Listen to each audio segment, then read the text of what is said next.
প্রিয় ভিউয়ার্স, আমি আমার একটি সাময়িক সমস্যা নিয়ে আমি ফেসবুকের কাছে রিপোর্ট করব। তো রিপোর্টটি কিভাবে করতে হবে আপনাদেরকে একটু দেখিয়ে দিচ্ছি। অনেকেই জানেন, আর যারা জানেন না বিশেষ করে আপনারা এভাবে যদি কাজ করেন অবশ্যই এই অপশনটি ধরে আপনারা অনেক সমস্যার সমাধান পেয়ে যাবেন। আমার স্টার নিয়ে সমস্যা, আমি ক্রমবাজার থেকেও স্টার কিনতে পারছি না, তারপর ফেসবুক অ্যাপস থেকেও স্টার কিনতে পারছি না।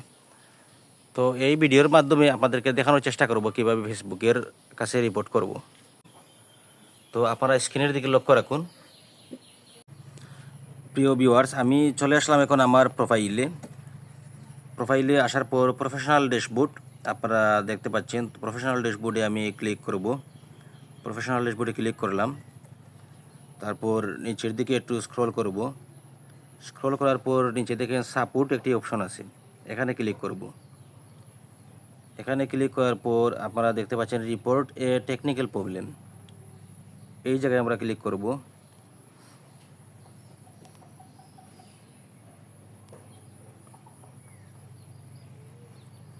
একটু সময় নিচ্ছে। তারপর ইনক্লুড একটি অপশন আপনারা দেখতে পাচ্ছেন, ইনক্লুডে আমরা ক্লিক করব। তারপর এখানে অনেক ধরনের ক্যাটাগরি আছে। আপনার যে ধরনের সমস্যা আছে, আপনার লাইভ নিয়ে যদি কোনো সমস্যা থাকে তাহলে লাইভের রিপোর্ট করতে পারবেন আপনার। তারপর অনেক ধরনের ক্যাটাগরি আছে। তো আমার সমস্যাটা হচ্ছে স্টারসে। আমি স্টার্স অপশনটি খুঁজে বের করব। পেয়ে গেছি স্টার্স অপশন, এখানে ক্লিক করব। স্টার্সে ক্লিক করার পর আমার সামনে ডিসক্রাইব দ্য ইস্যু, মানে ইস্যু সম্পর্কে আমার কী সমস্যাটা এটা নিয়ে আমি কিছু বলবো। তো আমি আসলে অল্প করে এখন তেমন কিছু লিখতেছি না, আমি লিখব ডিয়ার ফেসবুক টিম, মাই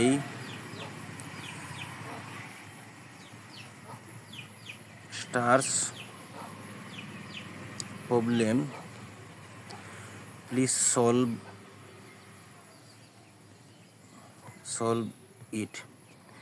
এটা আপনাদেরকে দেখানোর জন্য, আসলে এটা আমি রিপোর্ট করার সময় আমি অন্যভাবে করব, পরবর্তীতে একটু ভালোভাবে লিখে নিতে হবে বুঝিয়ে। তারপর এখানে আপলোড ফ্রম ফোন, আপনার যে ইস্যুটা আছে, ইস্যুর যে স্ক্রিনশট আছে অলরেডি আমি স্ক্রিনশট করে রেখেছি, আমার গ্যালারিতে আছে। তো আমি এখন গ্যালারিতে চলে যাব। আপলোড ফ্রম ফোন, এখানে ক্লিক করলেই গ্যালারিতে চলে যাবে। তো এখানে আমি ক্লিক করলাম। এখানে দেখেন আমার ইস্যুগুলো আমি স্ক্রিনশট দিয়ে রেখেছি। আমি এখানে একটা সিলেক্ট করলাম, তারপর আবার ক্লিক করব, তারপর আবার এটা সিলেক্ট করব, তারপর আবার আমি